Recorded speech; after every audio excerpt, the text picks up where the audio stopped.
ఇక ఉమ్మడి కరీంనగర్ జిల్లా వ్యాప్తంగా యూరియా కష్టాలకు సంబంధించి తాజా అప్డేట్స్ మా కరెస్పాండెంట్ వేణుగోపాలరావు అందిస్తారు. వేణుగోపాలరావు చెప్పండి.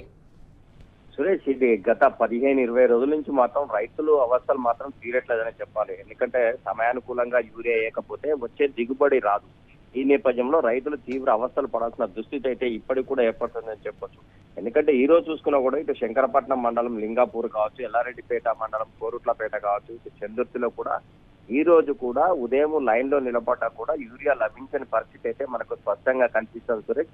ఎందుకంటే గడువు దాటిన తర్వాత యూరియా వేసినా కూడా ఫలితం అనేది ఉండదు. రైతులు తీవ్ర అవస్థలు పడుతూ ఉన్నారు. కనీసం 5-6 ఎకరాలు వేసిన రైతన్నకు కనీసం సన్నకారు రైతులు వీళ్ళకి అట్లీస్ట్ 5-6 బస్తాలన్నా కావాలి, కానీ ఒకటే బస్తా ఇస్తా ఉన్నారు. క్యూ లైన్ లో నిలబడ్డా కూడా వస్తుందో రాదో తెలియని పరిస్థితి ఇస్తుందో, అంటే స్టాక్ దొరకట్లేదు.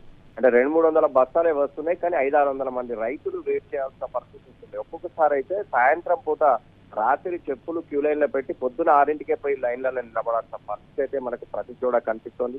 అంటే రైతులు చెప్తుంది ఒకటే, అదను దాటిన తర్వాత యూరియా ఇచ్చినా కూడా ఫలితం ఉండదు, ప్రభుత్వం దీనిపై ఎందుకు పట్టించుకోవట్లేదని చెప్పి తీవ్ర ఆవేదన వ్యక్తం చేస్తున్న పరిస్థితి అయితే మనకి ఉమ్మడి జిల్లా వ్యాప్తంగా కనిపిస్తుంది సురేష్. అంటే ఏదేమైనా కానీ గత 10-15 రోజుల నుంచి కూడా రైతులు ధర్నాలు, రాస్తారోకోలు, క్యూ లైన్లలో నిలబడడం, ఒక్కోసారి సమస్యలు పడిపోయినటువంటి పరిస్థితులు. అంటే ఇలాంటి నేపథ్యంలో కూడా ప్రభుత్వం కనీసం అంటే ఎన్ని ఎకరాలు వేస్తున్నారు, ఎంత ఎరువు అవసరం పడుతుంది అనే దాని మీద కనీసం సమీక్ష సమావేశాలు కూడా నిర్వహించకుండా రైతులను తీవ్ర అవస్థల పాలు చేస్తుందంటూ కూడా రైతులు తీవ్ర మనోవేదన వ్యక్తం చేస్తున్న పరిస్థితి అయితే మనకు ప్రతి చోట కనిపించింది.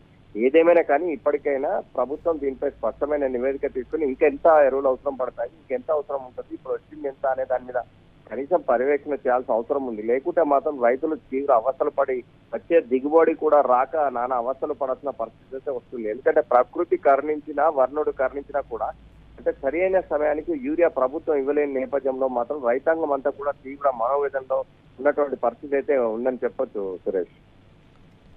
Thank you Venu.